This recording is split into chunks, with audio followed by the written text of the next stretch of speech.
Delgado says this nigga's cut's weak as fuck. What nigga?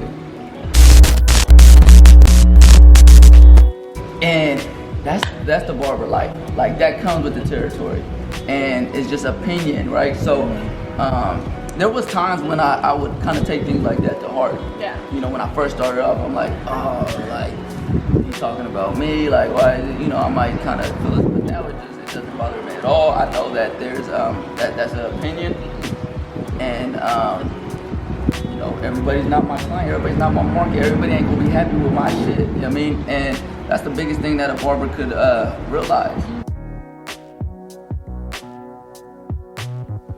Hey, what's up, y'all? Welcome to the Rich Barber TV. I got another episode, man, today. Give you some good game knowledge and information. I got my executive assistant, Chantel, to come help me answer some Q&A questions that you guys had from the YouTube video, how I charge $30 to $40 a cut. All right, so let's get into it.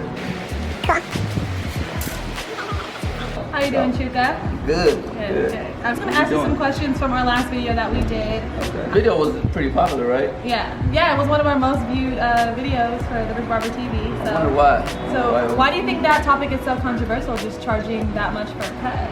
Number one, I think it just has to do with money. I mean, everybody is, you know, they want to make money as barbers, so if you can make $30 to $40 a cut as a barber, that's pretty good, you know, that's pretty good money. And then as a customer or a client, be kind of controversial. People are willing to pay more, some people aren't willing to pay more. And like I said in that video, there's an ask for every seat.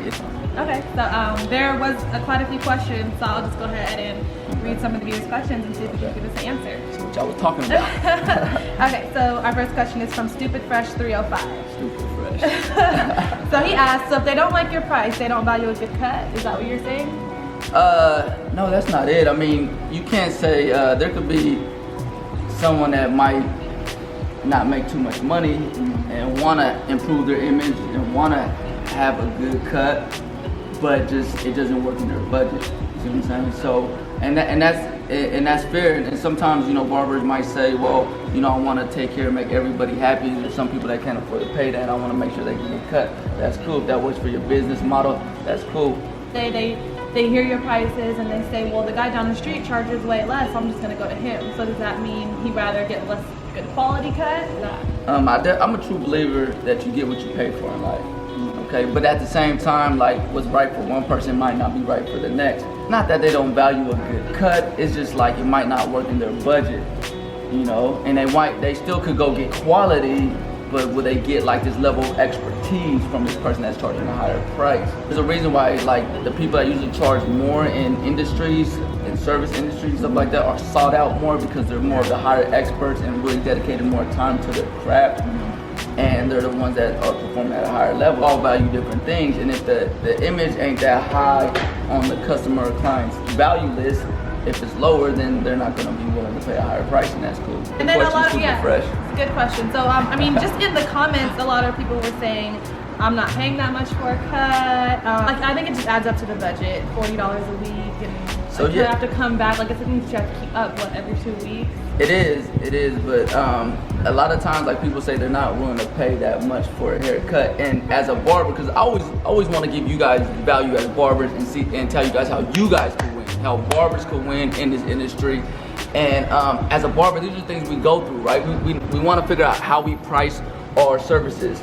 And see, if a barber was to get on this video, watch the video, read the comments, he's gonna see a lot of people complaining about the price that we charge. And in his head, it might trigger something that says, okay, well, let me make all these people happy. And because I know there's people that think about that probably with my service and what I'm doing. And let me lower my prices to make sure I make everybody happy, because there's a lot of people that aren't willing to pay that price. You can't be an expert right out the gate. Yeah. So you gotta work your way up. But you gotta be careful, because when it's time to raise your prices, that thought that you created as a student or coming fresh out of barber college or fresh in the game trying to make sure everybody's happy could remain there, and next thing you know, you're undervaluing yourself. And I went through that, because at first I tried to please everybody, all the clients. I didn't want to turn down nobody or raise my prices, and then I built a relationship and now he might not be able to afford me. But at the same time, I realized that I didn't enjoy my craft no more, because I knew I was worth more. The demand was there, and I just couldn't service everybody. And how do I grow to the next level? I raise my prices, I make more money, it allows me to free up more time and do more things. So I think that's key. So your whole thing is like, losing clients, you see it as it frees up my time. I think that's what you said. Like, people are afraid to lose clients. They have all these clients. They're always like people that have been with them from the beginning. And I see on yours, you say old clients have this price, new clients. Would you recommend that? Well, I used to have that. Yeah, I don't have that no more. Okay. That's a way to start. Yeah. And it's all strategy, and the strategy comes around is built around like your focus, like your end goal or what you're trying to accomplish. So you got to know like what's the goal of this thing. Like you get in the barber industry, you become a barber and you cut hair all day, every day for the rest of your life. Or do you kind of you love this craft, but there's levels to the shit, right? Yeah. And you grow in the craft, and then you start owning the barber shops, and then you might start owning other shit. You know what I mean? But you're growing, but you have this craft that whenever you get that urge to dive into it and express yourself through the art of barbering, you can. Yeah. You know, but it's no longer this burden that's just pulling and controlling you in this weight. It's like, oh, I'm free. I get to be a free artist. So whenever the urge calls me to, work and do my craft, like I can do it, but I don't have to overextend myself, and I'm able to maneuver and win in life at a different level because I managed that. I had an end goal, I had a focus, and I strategized around that. Okay, yeah, nice. That leads us to our next question. Jordan asked, so did you start off at average prices, then raise them up slowly? Yeah, so average prices vary from city to city, state to state, of course, depending on like the economics of the environment. Start off average prices. There's if you feel like you come out the gate, and go a little above average, I mean, because nowadays like people are getting started in barbering a lot earlier, so they're probably like a lot more talented and better like by the time they graduate from barber college. But yeah, for the most part, you want to start out average, and you don't want to remain average. Right. That's the goal. As your business grows, you'll start getting a feel for when it's time to like maybe add more services, right, or maybe up your prices a little bit, and that comes with strategies. And I have a couple strategies that I do when I did do when I needed to kind of grow. So Graham C says, no way I'm paying for that cut. I mean, I understand your point of view, but you got to realize there are clients that need to get cut once or twice a week. If I'm paying $40 a week, that's great for you. You're getting your hard-earned cash, but I'm losing mine. Personally, I would never pay $20 for a cut. I don't care who the barber is. It's just ridiculous to me. But to each their own, make their money. So basically, it's good for you, but not good for the client. And that's the biggest point that I want to make with talking about this subject. Yeah. When I say there's an ask for every seat, there's a match. If the match don't match up right, then there's conflict. There's always going to be friction. Yes. So there is a customer that will say, shit, if I got to pay $40 a cut twice a week to look like this, I'm going to pay it. Right. And the barber that's cutting, it's a benefit both ways. And that's all business is. That's all service business is. It's the benefit both ways. But when one's benefiting, the other not, that's when you're going to lose. So if I was to charge $40 a cut and give a $15 cut look, then he'll never probably return, or he's gonna feel like he's getting ripped off. Yeah. And me knowing that, I might feel like I'm getting over it. Or sometimes there's some barbers that might not put the work in, you gotta perform and don't perform and just want to try to still get over. Yeah. I know my cuts are worth what I charge. I know my whole experience is worth what I charge. I know I'm giving value. I know my customers are happy. I can see how they feel afterwards. I can see how they feel about themselves. And when they're in my chair, it's just like it's a good match. And that's all you're finding in this industry. It's good matches with you to where like you can do it, you can serve them, you're happy, you guys enjoy each other while you're there, giving this service and conversations and stuff like that. And then when it's done, it's like you exchange the transaction. It's good, it's love, happy, both people happy. Both people happy. Both people happy. Okay. So I realize in your prices you have a one set price. You don't break down your prices.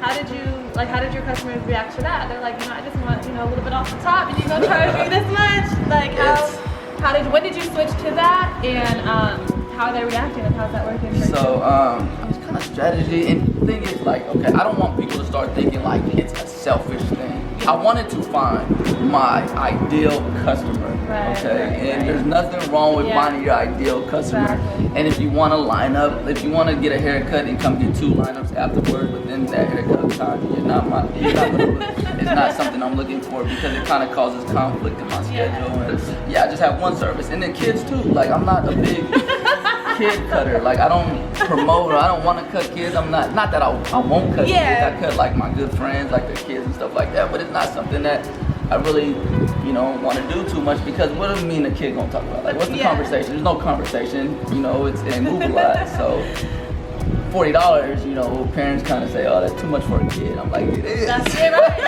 That's my point. So, but that barber cut it for 15. Get the customers I want, the clients I want, and I'm happy when I'm cutting their hair. They're happy when they're getting their service. And you're confident, you know, even though you're beating them out, like you get the client that you want, and you're confident that it's gonna work out. I think most barbers say just get that confidence, like charge what you want, services that you want that makes you happy, and the audience will come. So. It's what happens as barbers is we get in this repetition type of thinking because we're cutting every day, we're doing this repetition every day, and the way we look at our business ends up being the same every day. And we don't never come and say, let me redesign my business according to my new goals, my new outlook on life and my new outlook on my goals. Let me redesign my whole fucking business because this original design isn't working no more. I outgrew this. If you've been a client of mine since the time I started, they've seen me redesign my business multiple times. You know, because they respect you for that too. Yeah, it's shit changes. You know, and 1 minute I might want to do one thing, and I might, you know, choose to do something else later on. You know, or pursue a different business venture or something else.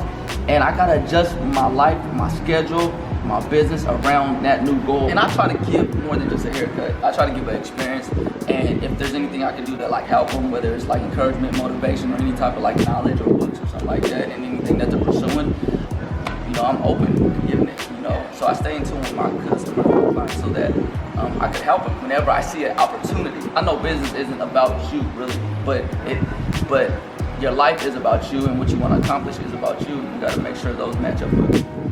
So, 100% real. 100% real. You better keep it 100% real right now, bro. 100% real said people will spend triple the amount on haircuts a month in a couple days. Wait, sorry. It's cussing. You keeping it 100% real. Shit, that's why I cut. I keep it 100. Okay, so people will spend triple the amount on haircuts a month in a couple days on bullshit, but they don't think bettering their physical appearance matters. I guess people don't respect barbers as they know the worth of a good cut. So basically, he's saying people will spend that amount on different things, material things, but then when it comes to their appearance and how they look, it doesn't matter to them. So yeah, and that right there runs deep. I think people do that is because they always think the power is in the thing outside of them, right? But and that's a huge lesson just in just personal growth and development. That's a good question by him because he recognizes that that people will go like do all these things to bring this happiness within them. You know, all these material things that are short-lived. You know. Yeah. But if you can like feel good about yourself, like you're always in your skin 24/7. You ain't always in your whip, you know what I mean? But you're always in your skin.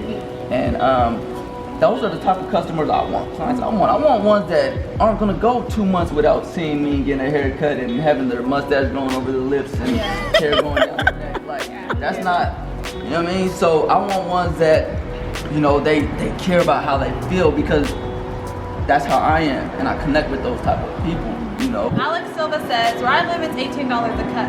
The shop does dope ass cuts. Today I got a skin taper. Once I got to school, all the hoes were on me. What a good haircut does for you. It's cheap. It's cheap. It's not really cheap, depending on where he goes and what city he's in. True. But he recognizes the value of a haircut and how it makes you feel and what it attracts.